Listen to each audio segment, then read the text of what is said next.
की वापसी बांग्लादेश के हालात बदलेगी क्या? अगर मुझे जरा सा 30 सेकंड ज़्यादा समय दें, बताना चाहूँगा कि इस पे पृष्ठभूमि क्या है। देखिए, बांग्लादेश को 3 नज़रिए से देखना है।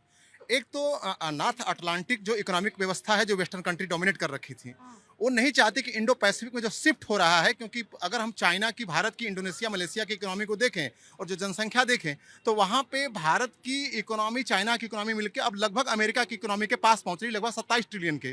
तब वो डोमिनेंस खत्म होने की कोशिश में है, इसलिए वो नहीं चाहता कि वेस्टर्न पावर नहीं चाहते कि बांग्लादेश में कुछ या इधर ऐसी कुछ घटनाएं हों इंडो पैसिफिक में, जिससे कि इनका इकोनॉमिक रेजिलियंस और अस्थायित्व न बना रहे। इसी की वजह से नेपाल में घटना हुई, श्रीलंका में घटना हुई, अफगानिस्तान, पाकिस्तान में, और इस तरह से वो भारत को, अब इसको रीजनल इम्पैक्ट बोलेंगे जो वेस्टर्न कंट्री चाहती हैं। अब आ गया सब रीजनल। सब रीजनल में अगर आप देखेंगे तो सब रीजनल में आपका पाकिस्तान, बांग्लादेश और चाइना, ये तीनों नहीं चाहते कि इस सब रीजन में भारत एक डोमिनेंट पावर बने इंडो पैसिफिक में। तो इनकी जून में मीटिंग भी हुई थी, क्योंकि पहले बांग्लादेश शेख हसीना के साथ भारत की दोस्ती थी, तो वहाँ पे वो चाहते थे कि उनका दाल गल नहीं पा रही थी। लेकिन जैसे ही उन्होंने सत्ता परिवर्तन हुआ, तो चाइना, पाकिस्तान और जो है बांग्लादेश तीनों मिलकर टिकड़ी बना के सोच रहे हैं कि भारत का दायित्व यहाँ पे कम किया जाए। अब हम तीसरे पोजीशन पे आते हैं कि जो राष्ट्रीय स्तर पे देखिए, बांग्लादेश में जब घटनाक्रम बदल गया, तो वहाँ पे एक्चुअली यूनुस तो एक मुखौटा है, वहाँ पे अपदस्थ कराया गया और सेना को लगाया गया। वहाँ पे सेना ही वहाँ पे शासन कर रही है, बेचारे दोस्त मिलता है यूनुस को, लेकिन काम सारा सेना कर रही है। अब चूंकि सेना को पाकिस्तान के जैसा बांग्लादेश में एक सत्ता का स्वाद चख गया है, तो मैं कई चरणों में बार बार बोला हूं कि मुझे संशय है कि फरवरी में से इलेक्शन होंगे। माहौल ऐसा क्रिएट किए जाएंगे कि वहां पे इलेक्शन न हो। रहमान जो है, उनकी मदर को किसी भी तरह से करके उनको वेंटिलेटर पर डाल दिया गया है, क्योंकि राष्ट्रीय स्तर पे बीएनपी जीत जाएगी इस इलेक्शन को, और स्थानीय स्तर पे स्टूडेंट जीत रहे हैं, कहीं विश्वविद्यालय में या कहीं पे चुनाव हो रहा है, लेकिन राष्ट्रीय स्तर उनका ताना बाना है नहीं। तो इसलिए अब तीनों में लड़ाई चल रही है। यूनुस चाहते हैं कि मैं कहीं उपराष्ट्रपति, राष्ट्रपति बन जाऊं, सेना चाहती है कि मेरा सत्ता बना रहे, रहमानी चाहते हैं कि अपनी माँ के हम जागीर को बना के रखें, और स्टूडेंट चाहते हैं कि चूंकि मैंने सब करवाया तो मेरी सत्ता बने। उसी के बीच में अब हादी को किसने मरवाया, ये भगवान जानता है बस, क्योंकि विपक्षी भी चाहते हैं। तो इसमें भारत को क्या रोल है? भारत का एक रीजनल स्तर पे वेस्टर्न पावर से इंडो पैसिफिक को बचा के अपना अस्थायित्व बना के रखे, पाकिस्तान, चाइना और बांग्लादेश से अपने चिकन नेक को और ईस्टर्न सेक्टर को बचा के रखे, अपने जो जियोग्राफिकल स्टेटस है उसको बना के रखे। भारत की चुनौती कि इन तीनों से कैसे निपटे, और राष्ट्रीय स्तर पे कि बांग्लादेश में हिंदू और माइनॉरिटी उनको कैसे बचाए, इस तरह का डिप्लोमेटिक चाल चलता रहे। तो ये सारी इसकी पृष्ठभूमि है, और भारत की यहाँ पे बहुत एक अहम रोल हो जाता है। जी पूजा जी। एक अहम रोल हो जाता है। क्या मान रहे हैं, तारिक की वापसी क्या होगी? देखिए, तारिक की वापसी मुझे लगता है कि सही चीज़ है, और वो जब आ रहे हैं तो उनका वो बयान भी ध्यान रखना चाहिए कि हमें भारत से अच्छे रिलेशन बना के रखने। वो ठीक है, बीएनपी के लीडर, और बीएनपी का कभी इतिहास रहा है कि वो भारत विरोधी पार्टी रही है, लेकिन मुझे लगता है कि अब जब लोकतंत्र खतरे में है बांग्लादेश में, तो तारिक बहुत महत्वपूर्ण हो जाते हैं। वो इसलिए महत्वपूर्ण हो जाते हैं कि उनकी पार्टी इस वक्त सबसे बड़ी पार्टी है। शेख हसीना जी की पार्टी अब चुनाव लड़ेगी नहीं, या तो वो है या जमात इस्लामी है। जमात इस्लामी वो है जो कट्टर हैं वहाँ के, और वो चाहते हैं कि हिंदुओं को यहाँ से निकाल दिया जाए, उनको मार दिया जाए। वो हिंदुओं से नफरत करते हैं। तो सवाल ये है कि अगर जो तारिक आते हैं तो उससे चीज़ें बदलेंगी, और चुनाव होता है फरवरी में, तो ये बहुत अच्छा रहेगा। देखिए, जो स्थिति बन रही है वो चुनाव ना हो वो बनाई जा रही है, और वो जो बना कौन रहा है, वो मोहम्मद यूनिस बना रहे हैं ताकि चुनाव ना हो। इसीलिए हादी की हत्या करवाई गई उनके द्वारा, बाकी एक और लीडर पे गोली चलवाई गई उनके द्वारा। वो चाह रहे हैं कि चुनाव ना हो। अब देखिए, अगर जो मुझे ऐसा लगता है कि बांग्लादेश जो है इस वक्त बहुत सारी खुफिया एजेंसियों का ना प्लेइंग फील्ड बना हुआ है।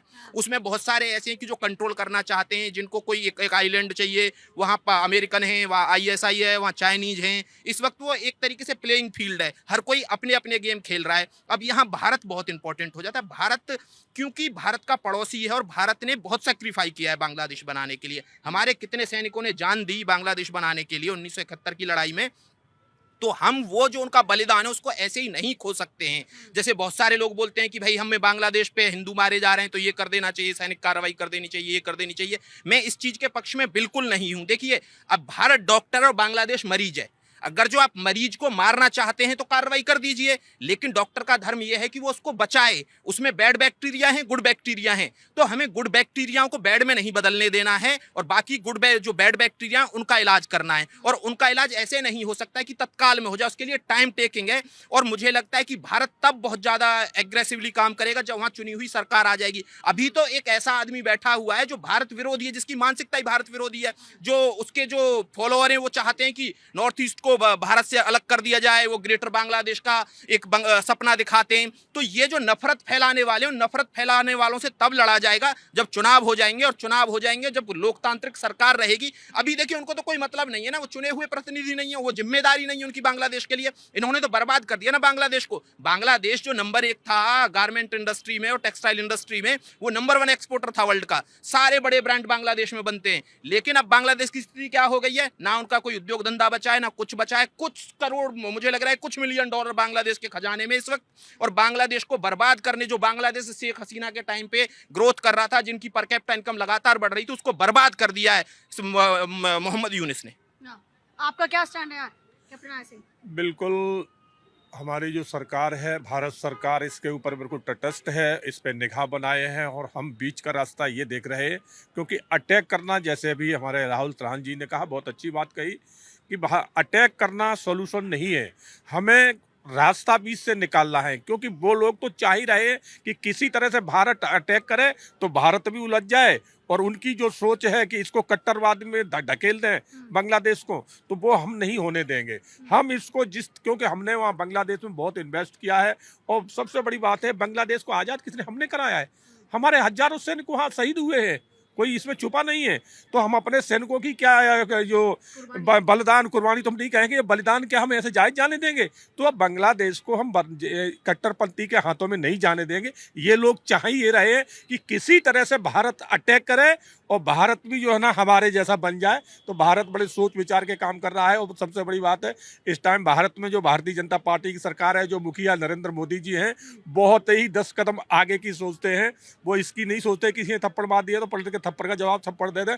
वो थप्पड़ जरूर मारते हैं, मगर समय पे मारते हैं, तरीके से मारते हैं कि चोट भी गहरी लगे और दिखाई भी ना दे। हाँ जी, क्या जवाब है इसका? ईंट का जवाब पत्थर से देने की बात, कथित दावे तो वो भी तो यही सरकार द्वारा, ना कि वक्त पे मारेंगे थप्पड़। नहीं, वक्त का क्या है? हमने जो वहाँ कुर्बानियाँ दी, हमारे सैनिकों ने जो बांग्लादेश की आज़ादी के लिए लड़ाई लड़ी, आखिर वहाँ पर विदेशी शक्तियाँ क्या चाहती थी?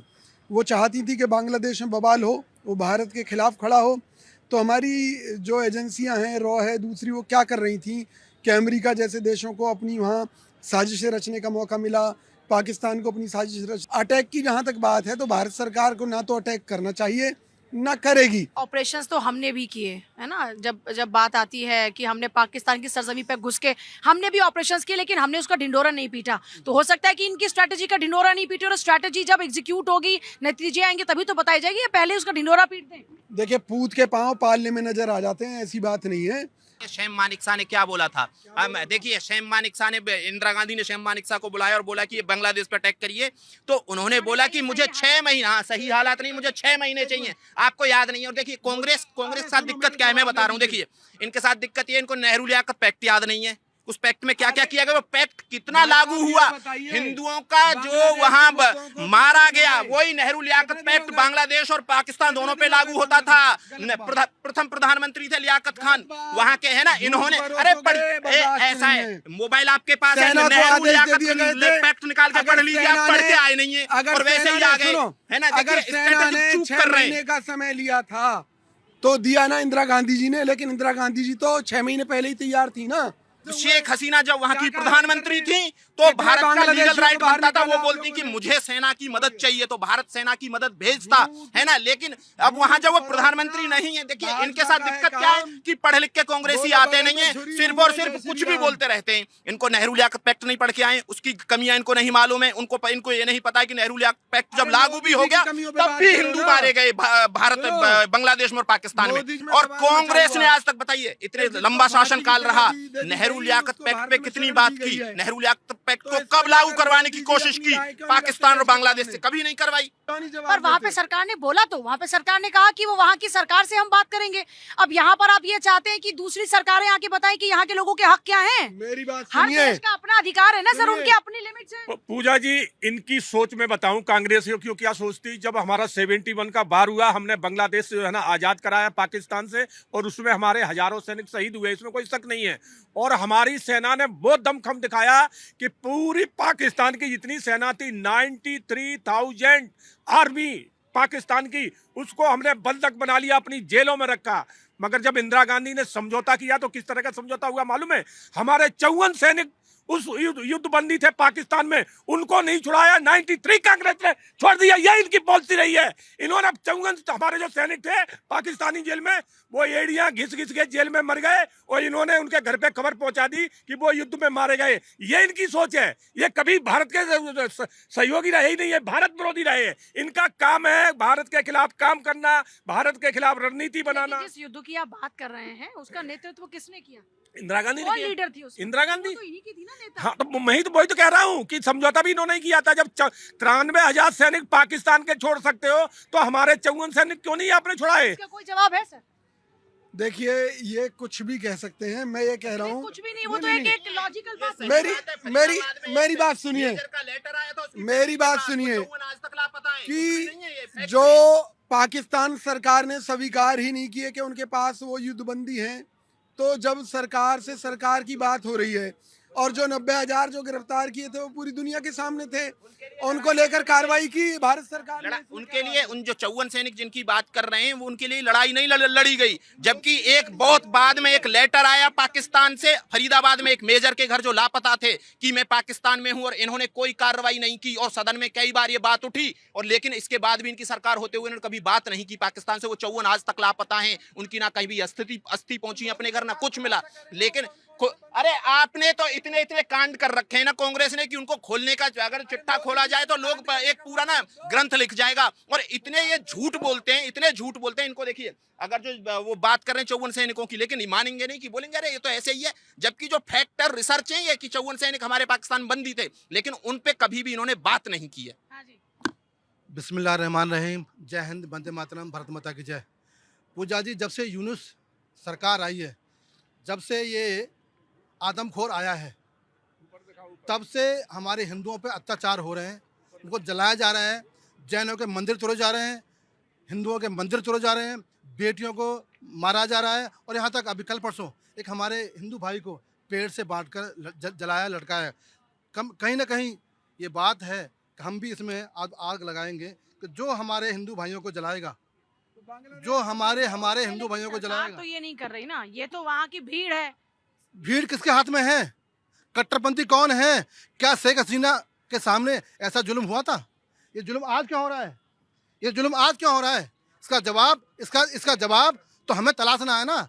जब से कट्टरपंथी सरकार आई है, जब से ये आदमखोर आदमी बैठा हुआ है, तब से घटना क्यों हो रही है? उससे पहले जब बना था बांग्लादेश, उससे पहले तो कुछ नहीं हुआ। उससे पहले तो मंदिर नहीं तोड़े गए, उससे पहले तो हत्या नहीं हुई। हाँ, पाकिस्तान करता था। पाकिस्तान जब से आज़ाद हुआ तब से कर रहा है, परंतु बांग्लादेश के अंदर जब से यूनिट सरकार आई है तब से हो रहा है। और यही बात कांग्रेस की, हम क्या उम्मीद रखें? हमारे देश के युवा, कांग्रेस के युवराज राहुल गांधी जी, गुरु जी दिग्विजय सिंह क्या बोल रहे हैं परसों कि ये हमारे देश में हो रहे मुस्लिमों के ऊपर जो अत्याचार है ना, उसका नतीजा है। ऐसी भाषा बोलनी चाहिए। अलवी साहब क्या बोल रहे हैं कि हिंदुस्तान के मुसलमानों की मस्जिद तोड़ी जा रही है। ये किसको बल दे रहे हैं? ये किसको साहस दे रहे हैं? ये विदेशी ताकतों को साहस दे रहे हैं, पाकिस्तान को बल दे रहे हैं, पाकिस्तान समर्थन कर रहे हैं। क्या ऐसा है हिंदुस्तान में? मैं मुसलमान हूँ, मेरे देश के अंदर किसी भी मुसलमान को नहीं मारा गया, किसी की मस्जिद नहीं तोड़ी गई, किसी के घर में बिल्डो नहीं चला। जो अपराधी हैं उनका तो संस्कार हो रहा है, परंतु देश सच्चे मुसलमान का, जो देश का नागरिक है, जो ईमानदार है, उसको नहीं छुआ जा रहा। ये कांग्रेस है जो चेहरा दिखा रही है हमारे सामने। और अभी कल मैंने देखा था सपा प्रवक्ता के राजकुमार भाटी जी का बयान। शर्म आती है कि ये हमारे देश का जो माहौल खराब हो रहा है और बांग्लादेश में जो खराब हो रहा है, उससे हिंदुस्तान सबको लेना चाहिए। मतलब बांग्लादेश का जो माहौल खराब हो रहा है, हम क्या सीखें उससे? कह रहा है जो कट्टरपंथी जो धर्म है और उसको तो समर्थन करोगे तो जो बांग्लादेश में हुआ है वो हिंदुस्तान में ऐसा हो सकता है? शर्म आनी चाहिए बयान देने के लिए। आप आज हमारे हिंदुओं पे अत्याचार वर्षों से हो रहा है पाकिस्तान में, आप नहीं बोलते।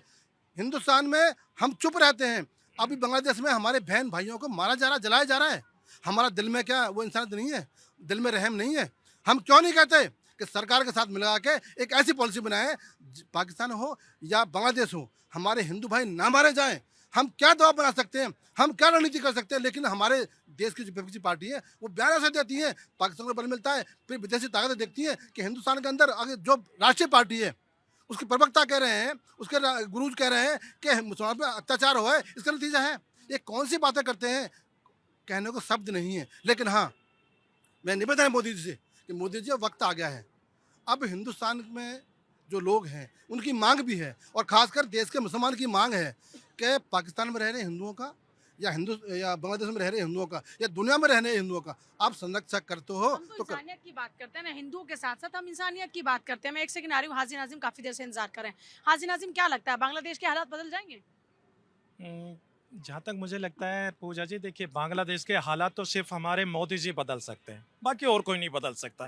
क्योंकि हम लोगों के मन में है, क्योंकि देश सुरक्षित हाथों में। और देखिए हम तो ये कहते हैं कि अल्पसंख्यक चाहे अफगानिस्तान में हो, बांग्लादेश में हो या पाकिस्तान में या मेरे प्यारे भारत के अंदर, सब सुरक्षित होने चाहिए। अल्पसंख्यक तो सब जगह एक सुरक्षित होने सेकंड, चाहिए। सुरक्षित होने चाहिए मेरे प्यारे भारत में, तो यहाँ पर अल्पसंख्यक सुरक्षित नहीं है, ये कह रहे हैं आप? देखिए अभी मेरे भाई, तो आप बातें घुमाकर, आपको क्या लगता है चाशनी में लपेट के बोलेंगे तो समझ में नहीं आएगा? हाँ देखिए पूजा जी, अभी मेरे भाई हैं। पहले सवाल का जवाब हाँ, दीजिए, आपने- हमारे देश में अल्पसंख्यक सुरक्षित नहीं है क्या? आप सुनेंगे तो पता तो चलेगा देश को कि भी हाँ, मैंने कहा कि सुनना मुझे नहीं, पब्लिक सुन रही है। मैं तो सवाल पूछ रही हूँ आपसे, आपने चाशनी में लपेट के ऐसी बात बोली, मैं पूछ रही हूँ अल्पसंख्यक सुरक्षित नहीं है क्या? मैंने अल्पसंख्यक की सबकी सुरक्षा की मांग करी है ना भारत सरकार से, मोदी जी से। अरे कौन असुरक्षित है वो बताइए। कल मैं देखिए राजस्थान के अंदर था, वहाँ पर जितने मुस्लिम समाज के लोग थे, जिनके, सुन लीजिए सर। कन्हैया कुमार का गला काटा, हाँ, सुन लीजिए। गुस्ताखे नबी की एक सजा, सरतन से जुदा, सरतन से जुदा, उस पर भी कुछ बोल के हाँ हाँ, बताइए। सुन तो लीजिए। सब देखिए नहीं है बहुसंख्यक। परिवार से इकलौता मिलने वाला हाजी नाजिम खान हूं मैं, उनसे मिला और मिलकर मैंने कहा कि आपको घबराने की जरूरत नहीं है पीड़ित परिवार से, कि आपको इंसाफ जरूर मिलेगा। सर तन से जुदा करने वाले लोग कौन है फिर वो बता दीजिए ना। हाँ देखिए, जो सर से, ये सर तन से जुदा करने वालों की हिम्मत कहाँ से आ गई? जिन अल्पसंख्यकों की आप बात कर रहे हैं, कौन लोग हैं ये? हाँ। उन्हीं में अल्पसंख्यक में है कोई, या फिर ये आतंकी लोग हैं? हाँ आप देखिए, इनको अपना नहीं मानते? हाँ देखिए, अभी आप बार बार सर तन से जुदा की बात करते हैं, ये कौन लोग हैं हम लोगों को नहीं पता। और मुस्लिम समाज तो ऐसे लोगों का बहिष्कार करता है, और भारत के जिन्होंने अखलाक की मॉब लिंचिंग की, उन्हें कोई जानता है क्या? देखिए उन्हें कोई अपना मानता है क्या? बिल्कुल कोई नहीं मानता है ना। देखिए ये क्या है, ये अपना ना कार्ड खेल रहे हैं। देखिए इनको शर्म आनी चाहिए हाजी नाजिम खान को कि ये भारत की तुलना अफगानिस्तान, पाकिस्तान और बांग्लादेश से कर रहे हैं। यहाँ आबादी कितनी बड़ी है, शर्म नहीं आती आपको? मुसलमानों की आबादी 25 से 30 करोड़ है इस देश में, 25 से 30 करोड़ है। जब ये देश आजाद हुआ था 7 से 8% थी, या 14 से 18% के बीच में। आपने कहा यहाँ पे कौन सा अल्पसंख्यक खतरे में है? क्या आपके लिए कोई खतरा है क्या? आप इतनी बातें बोल रहे हैं, भारत के बारे में कोई है खतरा? यहाँ पर कोई कह रहा है आपको कुछ भी? अल्पसंख्यक में और क्या आप कह रहे हैं आबादी बढ़ी तो आबादी घटी ना? जिन देशों के साथ आप तुलना कर रहे हैं वहां पर आबादी घटी, अल्पसंख्यकों की आबादी घटी, यहाँ पर घटी नहीं। अगर हिंदुओं की आबादी बढ़ी तो बाकी के धर्मों की भी आबादी बढ़ी। इससे बड़ा लोकतंत्र कौन सा हो सकता है? तो हम तभी तो चाहते हैं कि अपने यहाँ पर आप अपने धर्म, कोई भी अपने धर्म का पालन कर सकता है, पूजा कर सकता है, उसको बढ़ाने के लिए काम कर सकता है। इस्लामी के फॉलोअर हैं जो भारत में, पाकिस्तान में या बांग्लादेश में, ये अपील करें कि भारत की जमात इस्लामी बोले कि भाई हिंदुओं को अच्छे से रहने दिया जाए, बोलेंगे नहीं। इनके लिए क्या है कि हिंदू मारे जाए, कोई दिक्कत नहीं है ना, लेकिन इस्लाम फलता फूलता रहना चाहिए। किसी के हक और हकूक का हनन हो, उनके लिए कोई दिक्कत नहीं है, लेकिन इस्लाम फलता फूलता रहना चाहिए। चाहे हिंदू मारा जाए उसमें, चाहे हिंदुओं को जिंदा जला दिया जाए, मार के जला दिया जाए, पेड़ से लटका के जला दिया जाए, इनको शर्म नहीं आती है। लेकिन ये तो फिर इस्लाम को भी बदनाम कर रहे हैं ना। हक और हुकूक की बात तो हर धर्म में सिखाई जाती है, लेकिन औरों के भी हक हुकूक का सम्मान होना चाहिए, यह भी सिखाया जाता है। फिर गुमराह कर रहे हैं आप जैसे लोग इस्लाम के नाम पर। पूजा जी, आप गलत बात कर रहे हैं हाजी नाजिम, आप बांटने की बात कर रहे हैं, आप भ्रम पैदा कर रहे हैं लोगों के अंदर। हाजी नाजिम की एक नैरेटिव, अच्छा, बात तो आपने नैरेटिव खुद पेश किया। आप पाकिस्तान, बांग्लादेश के साथ में तुलना कर सकते हैं क्या भारत की? क्या पाकिस्तान, अरे अल्पसंख्यक यहाँ पर खतरे में है क्या? यहाँ है खतरे में, तो फिर आपने होना चाहिए, क्यों नहीं, सुरक्षित नहीं है क्या? मैं पूछा कौन सा अल्पसंख्यक सुरक्षित नहीं है? अल्पसंख्यक में नहीं, आपने आदिवासियों का एग्जाम्पल नहीं दिया ना, अखलाक का आप एग्जाम्पल अरे आपको पढ़ के लिख के आते नहीं, आदिवासी एसटी में आते हैं, अल्पसंख्यक में नहीं आते हैं।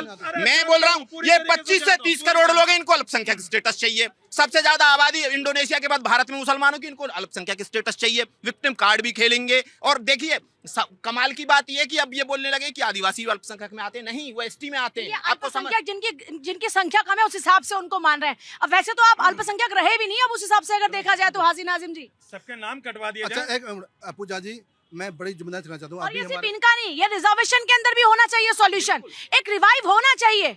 हालात के हिसाब से हम जब खुद को बदलते हैं तो और भी चीजें रिवाइव होनी चाहिए कि नहीं होनी चाहिए? अभी बात हमारे राहुल भाई ने करी जमातल इस्लाम की। हाँ, बात कहनी चाहिए, इनको बिल्कुल कहनी चाहिए, लेकिन मैं बता दूं, बड़ी जिम्मेदारी करना चाहता हूँ कि इस्लाम और मुसलमान कभी निहत्तों को नहीं मारता, कभी सबके सामने गोली नहीं चलाता, बच्चों को नहीं मारता, सोते हुए को नहीं मारता। हम तो बोले दो, मुझे बोले दो, सोते हुए को नहीं मारता। जो मारता है वो मुसलमान है ही नहीं। कितने निर्दोष मुसलमान हिंदुओं को वो मुसलमान में नहीं है, जिनके पास ना इस्लाम से हथियार निकलने नहीं वाला है। जिनके पास वो कहीं ना हथियार कहीं है।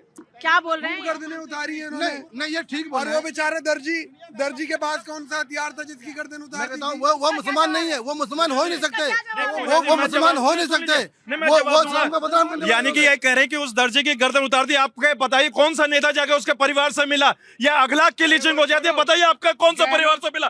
कोई परिवार आपका गहलोत सरकार ने उस परिवार की आर्थिक मदद भी की, मिलने के अलावा चला के यहाँ पर मैं हाजिर आप सेट कर रहे हैं। पब्लिक के पास जाऊंगी मैं। सर कुछ कह रहे थे?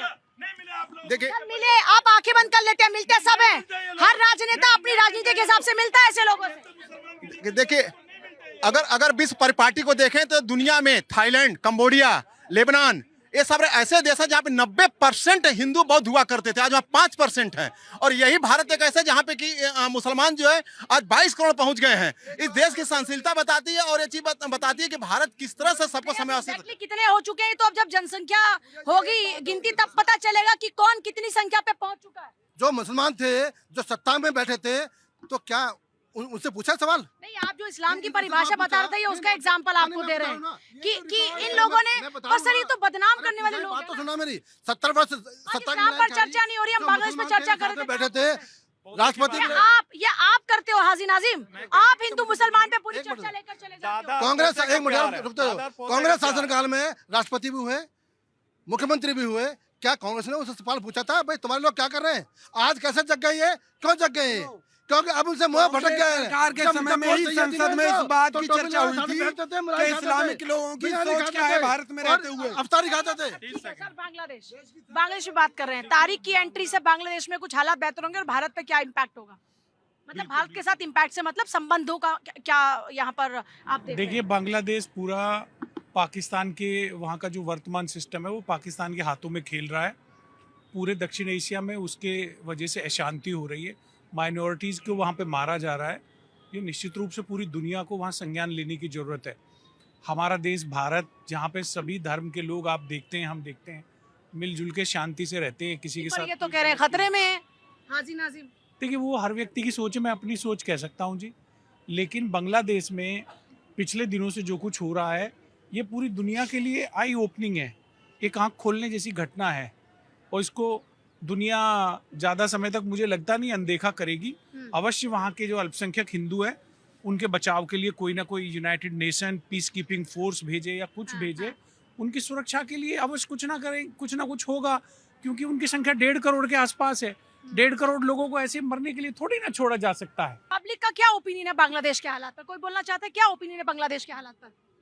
हिंदू के साथ सही नहीं हो रहा है वहाँ पे, और हमारे सरकार को जल्द से जल्द एक्शन लेना चाहिए ताकि हमारे हिंदू भाई लोग सुरक्षित रह सके। क्या ओपिनियन है बांग्लादेश को लेकर भारत की यूथ का? क्या ओपिनियन है जी?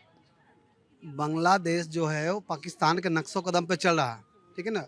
दूसरा, जो हमारे देश में जो बैठे गद्दार लोग हैं जो बांग्लादेश को कवर फायर दे रहे हैं, दिग्विजय सिंह ने क्या बोला कि यहाँ पे कितने मुसलमान के साथ जो बांग्लादेश में आज हुआ है, अभी 2-3 दिन पहले, कितने मुसलमान की संस्कृति नहीं है ना सर, वो नहीं तो हमारा संविधान ही ऐसे नहीं कैसे दिग्विजय सिंह बोल दिया। दूसरा, बांग्लादेश हो या पाकिस्तान हो, ये कभी सुधर नहीं सकता है, ठीक है ना। ये जो है इसका जो मानसिकता है ये मतलब वो इस्लामिक कंट्री है, इसका मानसिकता कभी ठीक नहीं हो सकता है। इसलिए हमें उसका इलाज ढूंढना पड़ेगा और उसका इलाज करना पड़ेगा, तभी वो सुधरेगा, अन्यथा वो नहीं सुधरेगा। पर हम क्या, हमारा पड़ोसी है, हम रणनीतिक तौर पर काम कर सकते हैं।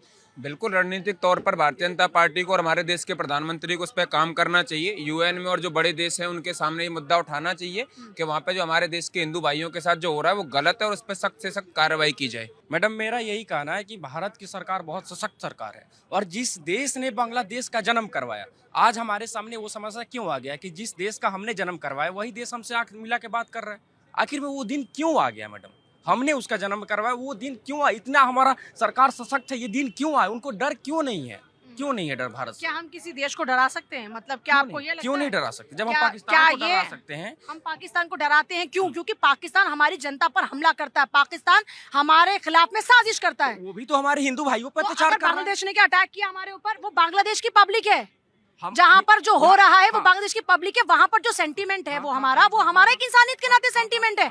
हमारे यहाँ पर क्या होगा ये हमारी सरकार तय करेगी, बिल्कुल करेगी। या बांग्लादेश की, पाकिस्तान की, अमेरिका तय करेगा कि हमारे देश में क्या होगा? आप ये बात बोल रही हैं। मैं एक सवाल पूछ रही हूँ, हाँ या ना में जवाब दीजिए। कौन करेगा ये? आपने कहा कि इंटरफेयर नहीं करना। मैं ये कह रही हूँ भारत में बांग्लादेश क्यों बनाया? क्योंकि मदद मांगी गई सर, इसलिए। तो वो भी तो जब हिंदू हम मदद मांग रहे हैं ना मांगेंगे मैम, तो वो भी तो हिंदू मांग रहे हैं कि हमारे, वो भी वहाँ के हिंदू तो मदद मांग रहे हैं ना कि किससे? हमारे। आपसे मदद मांगी हिंदुओं ने? बिल्कुल हमारे- आप लोगों को जानकारी नहीं है कुछ भी, आप लोग भावनात्मक वे में बात कर रहे हैं, नहीं जानकारी। मैं बांग्लादेश के हालात पर यहाँ की यूथ की सोच क्या है, क्या सोचता है? नहीं, वो तो उनका इंटरनल मैटर है, वो खुद संभालेंगे, उसमें हमारे लिए कोई फायदा नहीं है ना कमेंट करना उसमें। नहीं, हमारे लिए उनका वो इंटरनल मैटर है, बट क्योंकि वो हमारा पड़ोसी मुल्क है, हमारा पड़ोसी देश है, और हमारे पड़ोसी देश में क्या घटित होगा उसका असर हम पे तो आएगा ना। हाँ, वो तो कि आएगा। नहीं आएगा? तो वो तो हमारे जो गवर्नमेंट है, हमारे जो हाँ। और हमारी जो फॉरेन पॉलिसी, उसके हिसाब से गवर्नमेंट तो खुद डील करेगी।